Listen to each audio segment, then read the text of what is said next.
నమస్తే. రీసెంట్గా UGC net papers leak అయిన నేపథ్యంలో ఎన్టీఏని కంప్లీట్గా బ్యాన్ చేసేసాలని చెప్పేసి దిశ స్టూడెంట్స్ ఆర్గనైజేషన్ ప్రొటెస్ట్ చేస్తూ ఉన్నారు ధర్నా చౌక్ దగ్గర.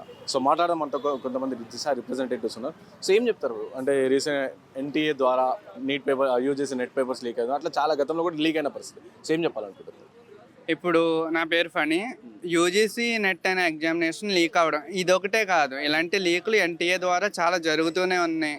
ఇన్ని జరుగుతున్నా కూడా ఒక సిస్టమేటిక్ వేలో ఇది ఎందుకు జరిగింది, ఎవరు చేస్తున్నారు, ఇన్ని లోపాలు ఎందుకు వస్తున్నాయి అన్నది ప్రభుత్వం నుండి కానీ ఆ ఎన్టీఏ సంస్థ నుండి కానీ మనకు ఒక్క సమాధానం రాలేదు.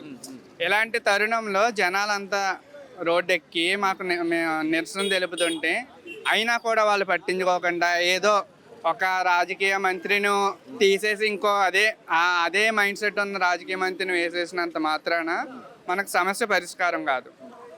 సో మేము మా డిమాండ్లు ఇవి అని చెప్తున్నా కూడా అసలైన డిమాండ్లు పట్టించుకోకుండా ఏదైతే పైన సూపర్ఫిషియల్గా తేలుతూ ఉంటాయో వాటికి మాత్రమే సహకరిస్తూ చేస్తున్నప్పుడు అసలైన విద్యా వ్యవస్థలో అసలైన మార్పులు అనేవి జరగవు. ఆ మార్పు ఏవైతే పైపైన చేసే మార్పులు ఉన్నాయో అవి సాధారణ మనిషి వరకు కూడా వెళ్ళవు. సో మేము ఏం అడుగుతున్నాం, ఎన్టీఏని పూర్తిగా రద్దు చేయాలని అడుగుతున్నాం. ఎన్టీఏని ఎందుకు పూర్తిగా రద్దు చేయాలి అని చెప్తున్న ప్రతిసారి కూడా ఎన్టీఏ మాకు కొత్తగా ఒక లీక్ చేయడం, ఎగ్జామినేషన్ క్యాన్సిల్ చేయడం, లేకపోతే మళ్ళీ కొత్తగా పెట్టడం, ఇలా అనేక రకాలుగా అనేక విధాలుగా అవి అవకతవకలు చేస్తూనే ఉంది. అయినా ఎన్టీఏని స్క్రాప్ చేయాలి అన్నది ఒక ప్రజల నుండి వస్తున్నా కూడా ప్రభుత్వం ఒక్క మాట మాట్లాడకుండా దాని గురించి. ఒకవేళ ఎన్టీఏ స్క్రాప్ చేస్తే కానీ తీసేస్తే కానీ ఈ సమస్య పోతుంది అంటారు అనుకుంటారా? అంటే పేపర్ లీక్ల విషయం అంతా పోతుంది అనుకుంటారా?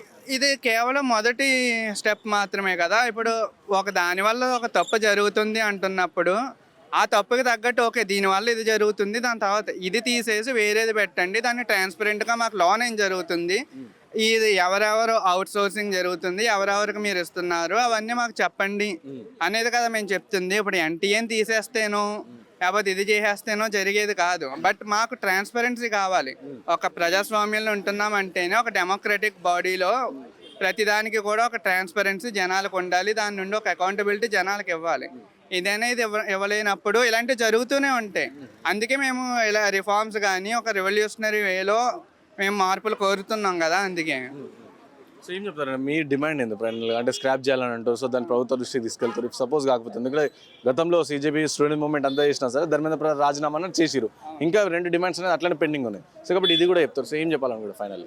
ఇది ముందు ఆ రోజు వాళ్ళు నిరసనను ఆపేసినా కూడా మేము ఇంకా కొనసాగిస్తూనే ఉన్నామనే చెప్పాము. ఆ రోజు కూడా వాళ్ళకి మా సపోర్ట్ ఇస్తూనే మేము ఇంకా ఈ నిరసనలు ఇంకా తెలుపుతూనే ఉంటాం. పూర్తిగా ఒక విద్యా వ్యవస్థలో పూర్తిగా జరగాల్సిన మార్పు జరిగేంత వరకు కూడా మేము నిరసన తెలుపుతూనే ఉంటాం. ఇది గవర్నమెంట్ పట్టించుకునేంత వరకు కూడా మేము ముందుకు తీసుకుని వెళ్తూనే ఉంటాం. సేమ్ చెప్తారు. దేశవ్యాప్తంగా ఇట్లా చాలా స్టేట్స్లో పేపర్ లీక్స్ అవుతున్నాయి. అక్కడ రీసెంట్గా చూసిన జార్ఖండ్ కావచ్చు, అట్లా ప్రతి దగ్గర కూడా ప్రొటెస్ట్ చేస్తున్నారు. సో ఏం చెప్పాలనుకుంటే ఈ విద్యా వ్యవస్థ పైన మీరు?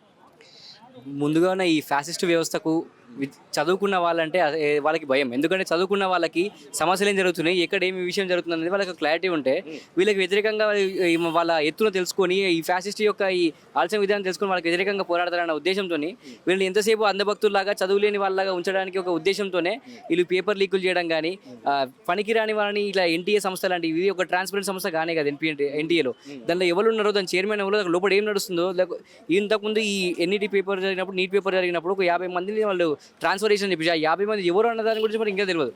దాన్ని ఎవరు నడిపిస్తారు, ఎక్కడి నుంచి నడిపిస్తారు, దానికి పేపర్ ప్రింటింగ్ సంస్థ ఎవరిది, దానికి ఇంకా ప్రైవేటైజేషన్ ఎందుకు నడుస్తుంది, ప్రైవేట్ వాళ్ళకి ఎందుకు ఇస్తున్నారు, దీనిలో ట్రాన్స్పరెన్సీ ఎందుకు లేని దానికి ఎవరికి లేదు, ఎవరికి తెలియదు. ఇంకా ఇలా ట్రాన్స్పరెంట్ లేని ఇలాంటి వ్యవస్థకి వాళ్ళు ఒకే ఒక ఉద్దేశం, చదువుకున్న విద్యార్థులు వెల్ అవేర్డ్ పొలిటికల్లీ అవేర్ స్టూడెంట్స్ వల్ల వాళ్ళ యొక్క ఈ ప్రభుత్వం దెబ్బతింటారనే భయంతోనే వాళ్ళు అలా చేస్తున్నారు. మరి ఇప్పుడు మీరు అంటారు, ఇప్పుడు neat paper UGC net paper leak అయింది, సో ఎన్టీఏ నిర్వహిస్తుంది, దాన్ని స్క్రాప్ చేయాలంటే దాన్ని తీసేయాలంటారు. సో దాన్ని తీసేస్తే ఈ పేపర్ లీక్లు అనేది అవుతుంది అనుకుంటారా మీరు? ఒక నీట్ ఎన్టీఏ తీసేస్తే ఎన్టీఏ తీసేయడం అంటే ఒక ట్రాన్స్పరెన్సీ లేని ఒక ఆర్గనైజేషన్ని ఒక అన్కాన్స్టిట్యూషనల్ బాడీని తీసేయడం మాత్రమే. దాని తర్వాత అంతకుముందు ఉన్న ఒక వ్యవస్థని తాత్కాలికంగా తీసుకొచ్చి ఒక కాన్స్టిట్యూషనల్ ఒక స్ట్రక్చరల్ బాడీని, ఒక సబార్డినేట్ బాడీని తీసుకొచ్చి దాన్ని ఒక రిఫార్మ్స్ ద్వారా చేస్తే ఎవరైతే విద్యా వ్యవస్థలో అంతకుముందు వర్క్ చేస్తున్న ఒక విద్యావేత్తల్ని పెడితే దాని ద్వారా ఎట్లా మనం ఎగ్జామ్స్ కండక్ట్ చేయాలి, ఏ విధంగా చేయాలనేది ఒక క్లారిటీ ఉంటుంది.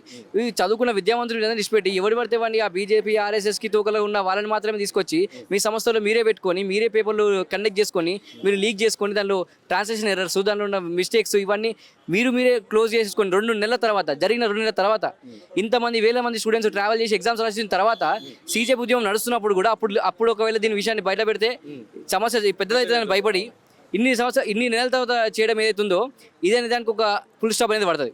ఒక ట్రాన్స్పరెంట్ బాడీ అని ఉంటుంది. దానికి ఎన్టీఏ స్క్రాప్ అనేది ఒక మొదటి స్టెప్. దాని తర్వాత ఇలాంటి దీనికి వ్యతిరేకంగా కొంచెం ట్రాన్స్పరెంట్ అకౌంటబుల్ బాడీని పెట్టాలనేది దాని ఒక నెక్స్ట్ స్టెప్ అన్నట్టు. అంటే ఇట్లా ఈ విధంగా పేపర్ లీకులు జరుగుతున్నప్పుడు కూడా మనం చూసుకోవచ్చు. రీసెంట్గా finance minister Nirmala Sitharaman paper leak అయితే మంచిదే కదా, వాళ్ళకి విద్యార్థులకి సెకండ్ ఛాన్స్ వచ్చిందని చెప్పి ఈ ధోరణిలో, ఈ కాన్సెప్ట్లో వాళ్ళు రాజకీయ మనం పాలిస్తున్న పొలిటీషియన్స్ ఈ ధోరణిలో ఏమంటారు వాళ్ళ గురించి? దీన్ని ఒక సామెత చెప్పాలంటే ఆడరాక పాత గజ్జలు అన్నట్టు అవుతుంది. దీన్ని వాళ్ళకి పేపర్లు కండక్ట్ చేయడం రాకు, యూనిట్ టెస్టులు కనీసం బేసిక్ ఎగ్జామ్లు కాలేజ్ వాళ్ళు ఇంతకన్నా మంచి కండక్ట్ చేస్తారు లీకులు కాకుండా స్ట్రిక్ట్ ఇన్విజిలేషన్తో. ఒక్కొక్క స్టేట్లో స్మార్ట్ పెన్లు తీసుకుపోయి రాస్తుంటే కొన్ని స్టేట్లలో మాస్ కాపీయింగ్ నడుస్తుందంటే కొన్ని స్టేట్లలో ఇట్లా ట్రాన్స్లేషన్ ఎర్రర్స్ ఉంటున్నాయంటే 2024లో పెట్టిన ఎగ్జామ్ పేపర్ ఉన్న క్వశ్చన్ పేపర్ 64 క్వశ్చన్ పేపర్లు మళ్ళీ వస్తున్నాయంటే 80 క్వశ్చన్ పేపర్ లీక్ అయినాయంటే 154 పేపర్లలో ఇలాంటి ఏమంటారు అయితే ఈ డాగ్మాస్ సమస్యలు జరిగినాయో ఇవన్నీ జరుగుతుంటే విద్యార్థులకు 2వ ఛాన్స్ ఎట్లా అనుకుంటాం మనం? విద్యార్థుల యొక్క నెలల కొద్ది కష్టము వాళ్ళ యొక్క మానసిక ఏదైతే స్థాయి ఉందో దాన్ని పూర్తిగా దెబ్బతీసే విధంగా, చదువుకునే విద్యార్థుల యొక్క హోప్స్ పోయే విధంగా ఏదైతే ఈ ధోరణి ఉన్నదో అది ఎప్పటికీ ప్రజాస్వామ్యం అయిన ధోరణి కాదు. ఎప్పటికైనా ఇది ఒక ఫ్యాసిస్టు, ఒక కుళ్ళు కుతంత్రం, ప్రజల్ని ఎప్పటికీ చదువురాని వాళ్ళగా ఉంచేయడానికి ఒక ఎత్తుగానే మేము దీన్ని గమనిస్తాం, చూస్తుంటాం. ఏం చెప్తాను ఫైనల్గా ఏం చెప్పాలంటే, అంటే మనం చూసిన గతంలో చాలా పెద్ద ఎత్తున 37 రోజులు టు 40 రోజులు విద్యార్థులు పెద్ద ఉద్యమం చేశారు. దాని తర్వాత మళ్ళీ అది మర్చిపోకముందే మళ్ళీ ఇంకో పేపర్ లీక్ అని చెప్పేసి ఎగ్జామ్ కండక్ట్ చేసాము అది చెప్పడం. సో ఏం చెప్పాలనుకుంటే, అండ్ అలాగే ఈ పేపర్ లీక్ల పరంపరని మరోసారి ఉద్యమించే ప్రయత్నం చేస్తారా మీరు, లేకపోతే ఓకే ఫైన్ అని చెప్పి ప్రొటెస్ట్ చేసి సైలెంట్ ఉండిపోతారా? చెప్పాలంటే ఇవి కేవలము ఢిల్లీ 31 రోజుల ప్రొటెస్టో లేకపోతే 2024 నీటో 2026 నీటో కాకుండా దీన్ని ఎన్నో సంవత్సరాల నుంచి విద్యార్థుల సమస్యలు ఉన్నాయి. కేవలం పేపర్ లీక్ అదే ఒకటే ఒక సమస్య కాదు. 20 లక్షకు పైగా గవర్నమెంట్ స్కూల్ బంద్ అయినాయి. తెలంగాణలోనే 24,000 ఉన్న స్కూళ్ళు 4,000కి ఇస్తున్నారు. ఎన్నో విద్యార్థి సమస్యలు ఉన్నాయి.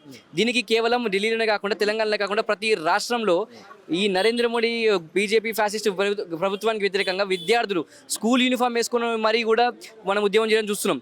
ఇది కేవలం ఒక పేపర్ లీక్తోనో లేకపోతే ఒక ధర్మేంద్ర ప్రధాన్ లాంటి ఒక కరప్ట్ లీడర్ రెసిగ్నేషన్తో అయిపోదు కనుక ఇది ఒక స్వతంత్ర మూవ్మెంట్ ఎలాగైతే దానికి ఒక పెద్ద ఎత్తున పెరిగిందో ఈ విద్యార్థుల మూవ్మెంట్, ఒక జెన్జీ మూవ్మెంట్ అనేది కేవలం సీజేపీతోనే స్టార్ట్ కాదు, సీజేపీతోనే ఫుల్ స్టాప్ కాదు.